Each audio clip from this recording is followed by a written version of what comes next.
எனக்கு என்ன சொல்லப்பட்டது, நான் என்ன செய்து கொண்டிருக்கிறேன், நான் என்ன செய்தேன் என்பதை ஒரு நாள்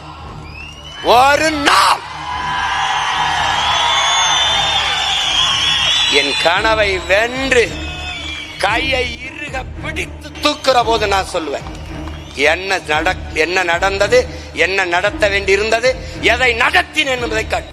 உங்கள் மனச்சான்று சொட்டு சொல்லுங்கள்.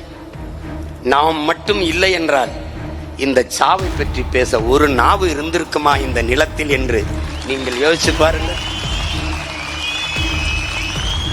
இப்போது தெரிகிறதா, உனக்கு தெரிகிறதா எதற்காக நாம் தமிழர் கட்சி என்பது இப்போது உனக்கு புரிகிறதா?